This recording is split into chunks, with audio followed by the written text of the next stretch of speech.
சிதிலமடைந்த 10ஆம் நூற்றாண்டை சேர்ந்த கல்வெட்டு பாதுகாப்பாக வேலூர் அரசு அருங்காட்சியகத்தில் ஒப்படைக்கப்பட்டது. வேலூர் மாவட்டம் காட்பாடி அடுத்த வள்ளிமலையில் கிபி 10ஆம் நூற்றாண்டை சேர்ந்த 2 கல்வெட்டுகள் சிதிலமடைந்து காணப்படுவதாக வந்த தகவலின் அடிப்படையில் அப்பகுதியில் தொல்லியல் துறையினர் மற்றும் வருவாய் துறையினர் ஆய்வு மேற்கொண்டனர். அப்பொழுது வள்ளிமலை கோயில் அருகில் சிதிலமடைந்த 2 கல்வெட்டுகள் கண்டெடுக்கப்பட்டது.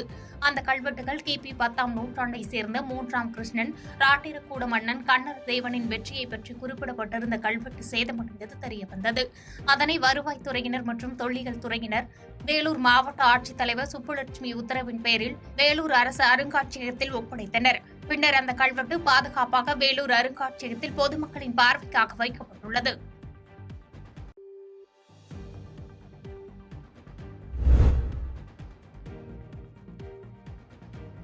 வனப்பகுதியில் சாலையோரம் குழந்தைகள் உண்ணும் காலாவதியான பொருட்கள் கொட்டியதால் பரபரப்பு ஏற்பட்டுள்ளது. கிருஷ்ணகிரி மாவட்ட ஆட்சியர் சரையு அனைத்து கடைகளிலும் காலாவதியான பொருட்கள் இருந்தால் கடைகள் மீது கடும் நடவடிக்கை எடுக்கப்படும் என அறிவிப்பு வெளியிட்டிருந்தார்.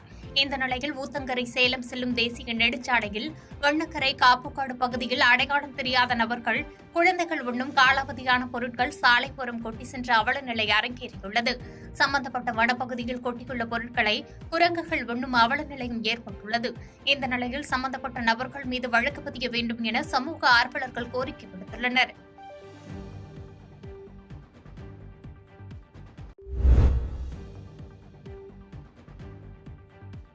பொள்ளாச்சி அருகே அமைச்சர் சென்ற வாகனத்தை மறித்து தங்களுக்கு கள்ள இறக்க அனுமதி அளிக்க வேண்டும் என விவசாயி ஒருவர் மனு அளித்ததால் பரபரப்பு ஏற்பட்டது.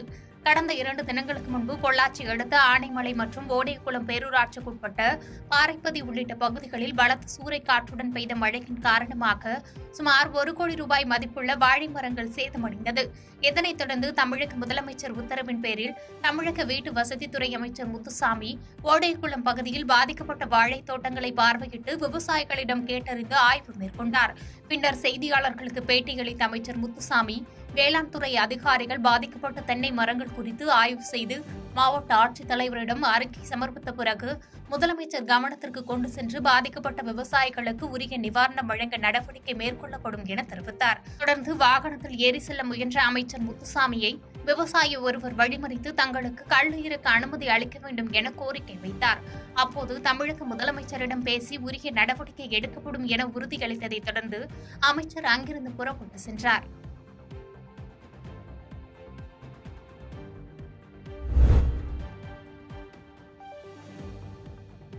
பெரம்பலூர் அருகே சுமார் 60 ஆண்டுகள் பழமையான மின்மாற்றி சேதமடைந்து கீழே விழும் அபாய நிலையில் உள்ளதாக விவசாயிகள் மற்றும் பொதுமக்கள் அச்சமடைந்தனர்.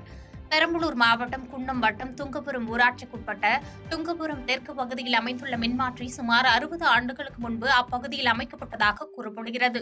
இந்த நிலையில் அந்த மின்மாற்றியிலிருந்து சுமார் 15 மின் மோட்டார்களுக்கு மேல் இயக்கி வருவதாகவும் அதில் சுமார் 150 ஏக்கருக்கு மேல் விவசாயம் செய்தும் வருகின்றனர். இந்த நிலையில் மின்மாற்றி பழுதடைந்து கம்பிகள் தெரியும் அளவிற்கு சேதமடைந்து இருப்பதால் மின்மாற்றி கீழே விழும் அபாய நிலையில் உள்ளது. மேலும் அந்த மின்மாற்றியிலிருந்து வரும் மின்கம்பிகள் மிகவும் தாழ்வான நிலையில் தொங்கிக் கொண்டு உள்ளதால் அப்பகுதி மக்கள் அச்சமடைந்துள்ளனர்.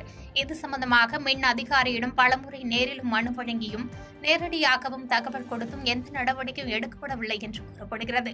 இந்த நிலையில் மாவட்ட நிர்வாகம் போர்க்கால அடிப்படையில் மேற்கொண்ட மின்மாற்றியை மாற்றியும் சாய்ந்த நிலையில் உள்ள மின்கம்பங்களை சரி செய்து விவசாயிகள் குறையை தீர்க்க வேண்டும் என்பது அப்பகுதி விவசாயிகளின் நீண்ட நாள் கோரிக்கையாக உள்ளது.